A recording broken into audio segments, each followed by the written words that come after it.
Hey guys, and welcome back to the second episode of the second season of the TheLunchTablePodcast. And today we have Kenny, Kalichi, Daniel, and Alec along with me, and we're going to have a new scenario and a new episode idea for this episode. We're going to be incorporating Marvel's show What If, and also create our own what if scenarios about the Joker. So without ado, let's start with Kalichi. All right then. So, my Joker. Story starts. Jay's father. Well, for all intents and purposes, I'll just call my Joker Jay. It's not his actual name. It's a made up name. But when I say Jay, that's Joker. So, Jay's father is a security guard who recently lost his job working at LexCorp Tower due to a connection between Lex Luthor and the underground Spanish gang. Black Mask, being a secret partner of Lex, decides to hire most of the men lost due to the temporary shutdown of LexCorp and bring them over to Gotham City as extra manpower due to rumors of a man in all black beating up all the current ones. So, Jay's family moves over to Gotham and his father continues to work as a security guard. One night, while at work, Batman pays Jay's father a little visit, just a little visit as Batman does, and he visually beats up him and all the men working there. Now, days go by, and Jay's father is still in the hospital recovering as Batman put him into a coma, and he does not seem to be waking up anytime soon. Angry and seeking revenge, Jay starts to investigate Batman and connects sighting of him to warehouses owned by a mysterious businessman who is Black Mask, going as an alias. So, he learns of an old factory building that was owned by Black Mask, and it seems to be where Batman would have hit next. So later that night, Jay would appear at the warehouse to see Batman fighting a bunch of men and guards in the front door. While scouting, Jay notices that some of the men will take a weird valve filled with green liquid and inject it into the neck to boost them up and continue fighting Batman. Jay, unconcerned with that and still fueled with anger, charges in and challenges Batman. Although Batman makes quick work of him, Jay is settled quickly. Batman heads inside the warehouse and sees multiple giant tanks full of green liquid, and there he confronts Black Mask. Black Mask tells him that Bane, a Spanish gang leader, has been making his own Bane venom that he's been using to power him up. And Black Mask and Lex Luthor saw that and realized that is a good idea and sought to create their own in America, Gotham City and Metropolis. As Lex Luthor got taken care of, Black Mask the only one left. Jay, waking up from the beating Batman gave him, runs into the warehouse following Batman, but while running in, lights up various parts of the warehouse on fire as a last resort in case he can't take care of Batman himself. Black Mask notices all the smoke and he hightails it. But before Batman can chase, Jay shows up in front of Batman holding one of the valves. He injects that into himself and fights Batman once again. Losing again because of Batman, Batman leaves and Jay falls into one of the giant tanks. Thinking he will die, Jay passes out and sinks to the bottom, but wakes up outside of a sewage pipe. Confused and lost, he looks back to see large smokes of black cloud. He looks at a glass next to him and notes that his eyes are glowing a bright, vibrant green. Confused, he continues home. Jay also seems that some part of his memory has been missing, and that something with his mind it's not lighting up, not adding up. And as days go by, months go by, for people who don't know, Bane venom is a highly addictive drug. Bane himself is highly addicted to it. So when Jay got it, it didn't seem to get him addicted, as Black Mask's version of the venom could be a little different. But his mind did seem to be deteriorating as every passing day, his sanity was slowly going away to a point where he was admitted into Arkham Asylum for the criminally insane, where he would meet Harley Quinn, and these two will get a relationship unlike never seen before. Now, while at Arkham, he convinces Harley Quinn to go out and get some more Black Mask venom for him. When he gets that, he takes some more, and then he realizes that all the voices in his head, all the noise, all the sound in his head seemed to disappear the moment he took the venom. And all that was left was one evil, ruthless, menacing voice and Jay liked that voice. So he took more of the Bane venom, he reverse engineered it, and then recreated his own Joker venom. He used that Joker venom to inject all the not all, but a large amount of the inmates with him, and use that as a distraction for him and Harley Quinn to escape. Now, Joker back into Gotham becomes the ringleader of the largest manufacturer of Joker venom in Gotham, and he goes by the name Red Hood. But Jay is still angry. He's still not content. He's still not content. Batman is still out there. Batman put his father in a coma. He still has a hatred for Batman. So what his plan is? How can I make Batman's life a living hell? He notices Batman has a Robin. And he's like, I see that Robin. So he kidnaps Robin, beats him senseless with a crowbar, injects him with Joker venom, and finally blows up the warehouse he was kept in. And thus, Joker and Batman continue. He would also change the name to Joker from Red Hood. But yeah. And the Robin he would have killed would have been Jason Todd, who would have come back as Red Hood. And if you know DC, you know DC. But yeah, that's my Joker. If you know, you know. I mean, if you know Red Hood, because Red Hood's story is Joker kills him, so my Joker kills him, same thing. And then Batman and Joker do the whole, cat and mouse chase and everything. My Joker, he doesn't want to kill Batman, wants to make Batman's life a living hell, so he won't kill Batman. But he's also kind of insane. The less Joker venom he takes, the more insane he gets. But yeah, that's my Joker. Nice. Dang, that's pretty sick, my guy. Yeah. So I guess next up is me. Let's go. All right. So my story begins 20 years ago when an intergalactic demon named Trigon impregnates a human woman. She gives birth to a small baby girl, and Trigon, knowing that this will be his ticket into the human world, lets it fester. He watches from another dimension for the day he can use her as a vessel to get to Earth and take it over. So the mother, knowing that this baby is the spawn of a demon, not particularly wanting to deal with all of that, gives her up to an orphanage. However, as she grows up, she discovers that she has some strange abilities. She's able to move things, she's able to cast shadows and cause nightmares.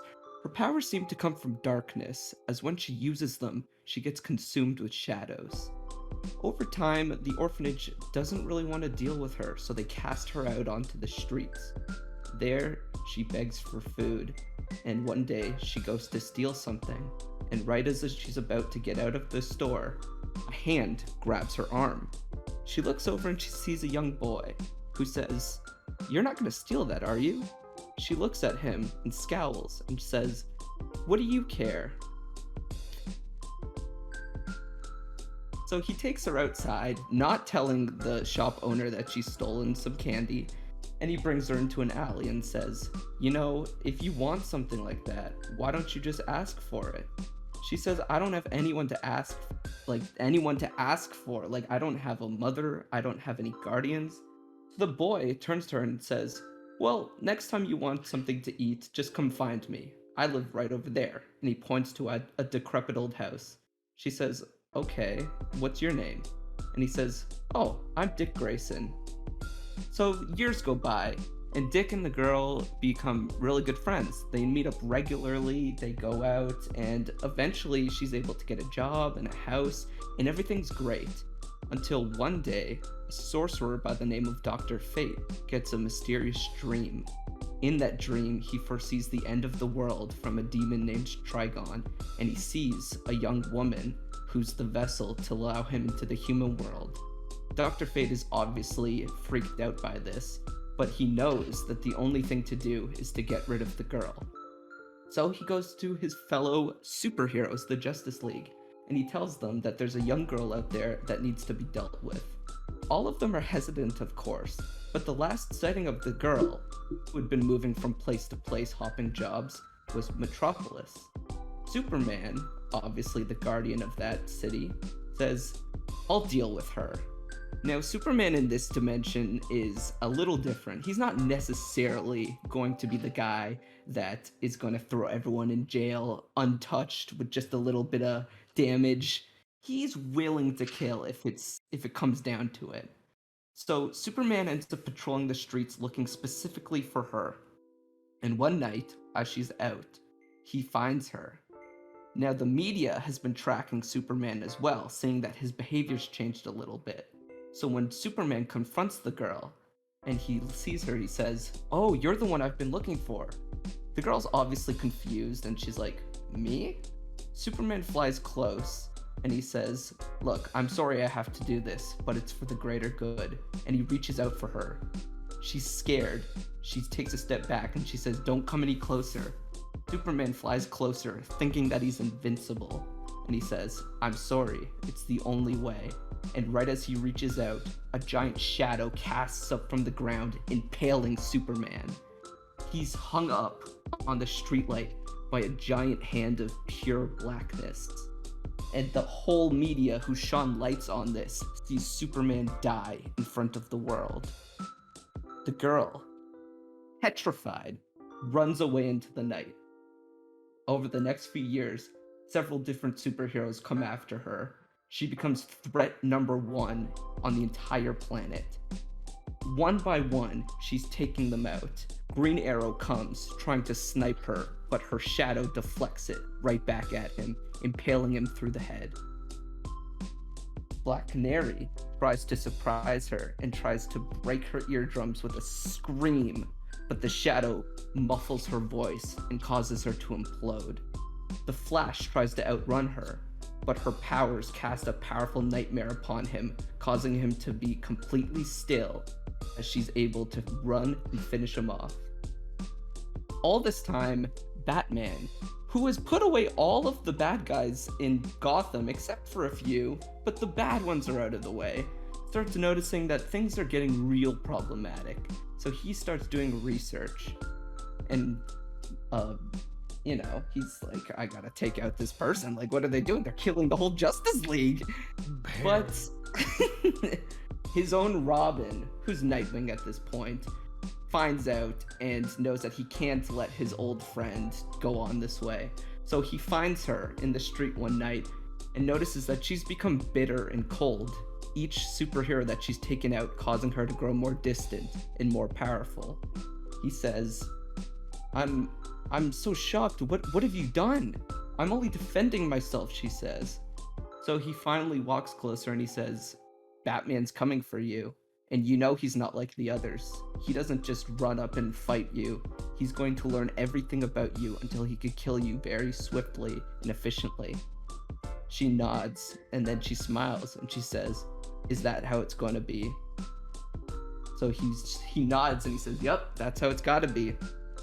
She says, fine. Then you know what? I'm going to have to play a very different role. If Batman's gonna treat me like the biggest villain in the world, then I'm gonna be exactly who he put away into Arkham Asylum years ago. She puts her hands over her face and shadows manifest like a giant smile and makeup coming off of her eyes.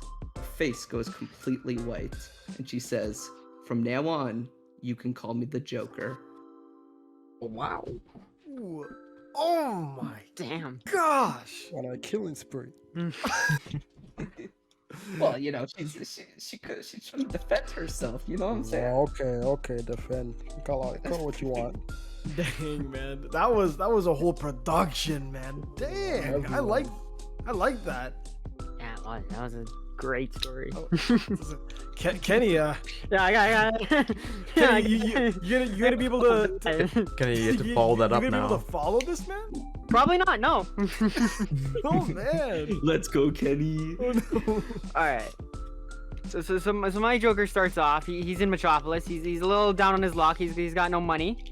So he's thinking of ways to get money, and he goes, you know what, I need to rob somewhere, I need to get money quick.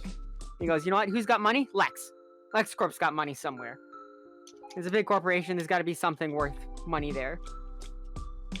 So then he finds a way to break into LexCorp, but as he does, because he's a rookie, right? He sets off an alarm, So in comes an early Superman. We're talking like this is his first week kind of in the Cape. So Joker, thinking quick on his feet, goes, if I start a fire, Superman will think that's what the alarm is for, and he'll leave. So Joker quickly throws some chemicals on the ground and lights it.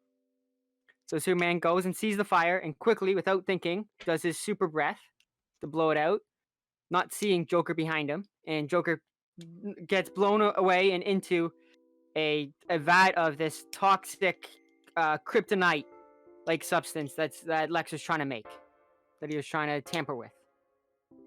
So as the Joker falls into it and he comes out as the Joker, he has this hatred and this almost challenge for Superman, that he wants to take down the guy who caused him to have this stuff on him. So then he starts to track Superman's flight pattern, right? He starts to figure out that Superman's Clark. But he realizes that he can't go after Superman right now because Superman would destroy him, because he's top of his game. He's thinking, right? So he goes, well, what if I make him off balance? What if I make him angry and not thinking clearly? So what he says, instead of going after Superman, or Superman or Clark, he goes after Lois. He starts sending her pictures of her walking, starts showing that he's stalking her, starts sending her dead birds, starts sending her pictures of her, starts messing with her head, knowing that not only is it messing with Lois's head, but the real target is it's messing with Clark's head, because Clark's going, I have to go after this person who's essentially hunting my girl and causing her all this grief. Yeah. So as Superman finds out that it is Joker that's doing all this, right? He's angry. He's thinking rationally. It's early in his games. He's not thinking 5 steps ahead like he usually does. He rushes in, but not knowing that when Joker fell into this toxic kryptonite, that he emits now this kryptonite aura. Oh. So with that and with the kryptonite knife he found at LexCorp, he quickly overpowers Superman because he's not thinking clearly. He's not being able to react because he's just single-minded on, I gotta get this guy. Yeah. So in the end of this battle, Superman dies. Joker was able to stab him with the kryptonite knife, and Superman dies. But the thing is, Joker doesn't feel fulfilled. He felt that he was hyping this up in his mind as this big challenge. And as it ends, he realizes it wasn't really a challenge. He's looking for this big challenge. So he goes on with his week doing other small stuff, but not really finding a big challenge. And then he sees on this news this other superhero in this other town called Gotham.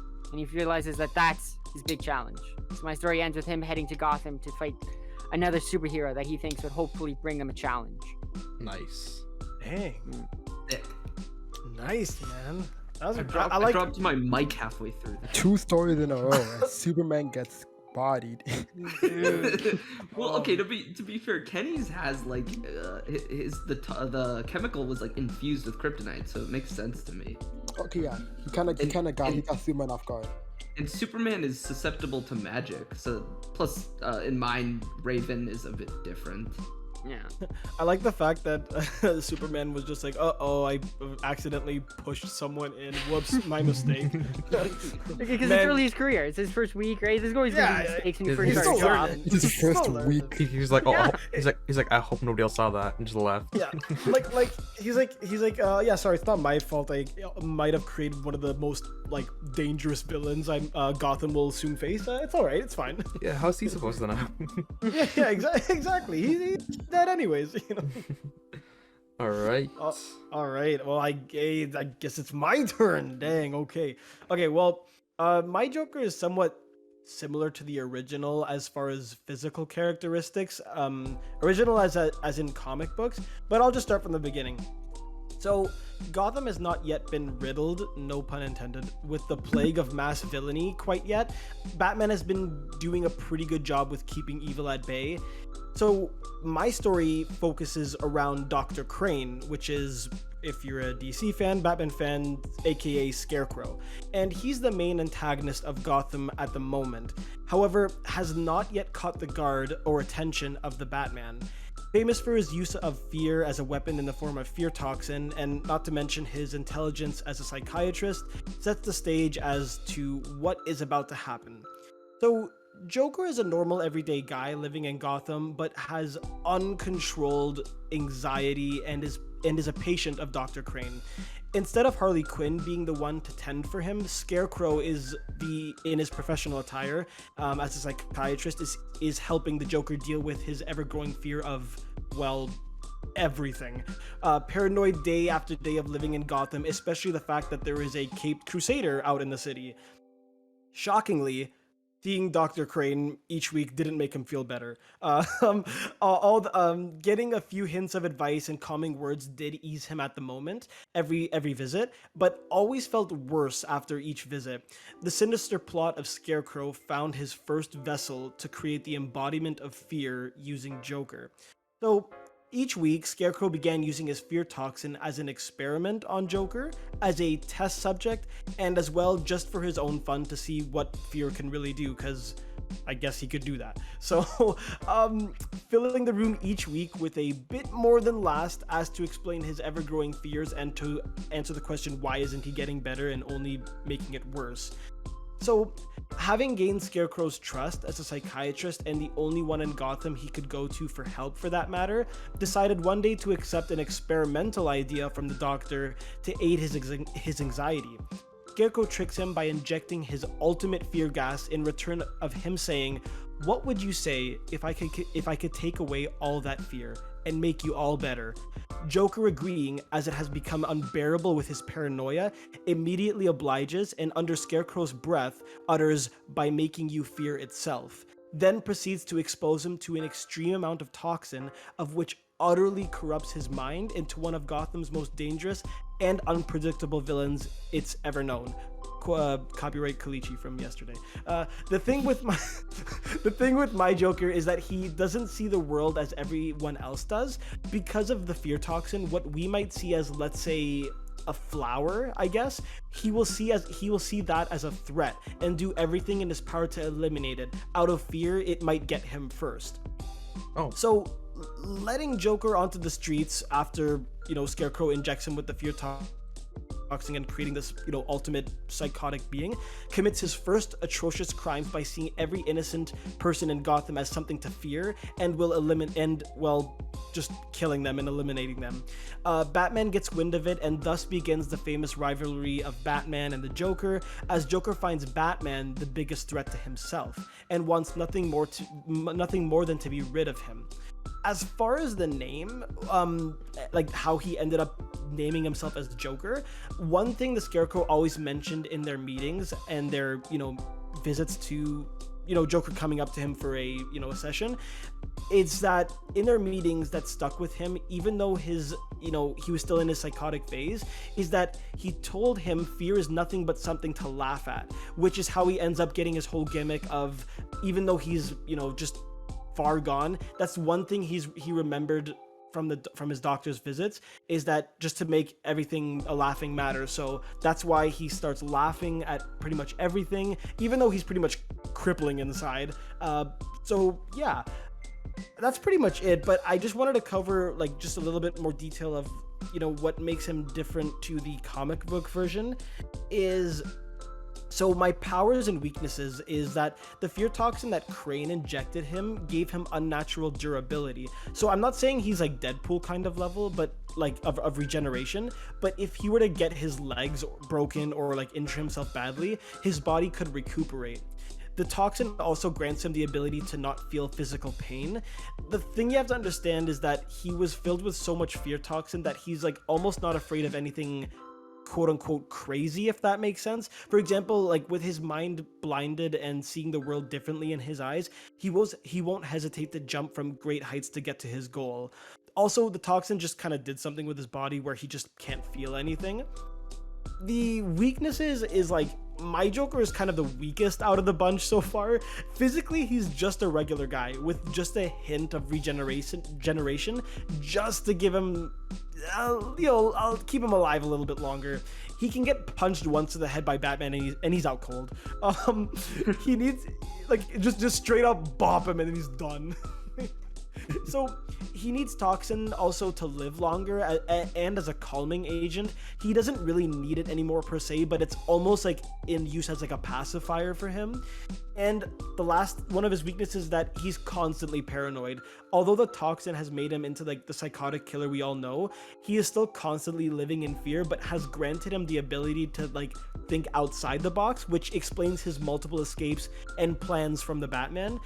Fear can make you do crazy things, and he's got a lot of it. So that's my Joker. Sick.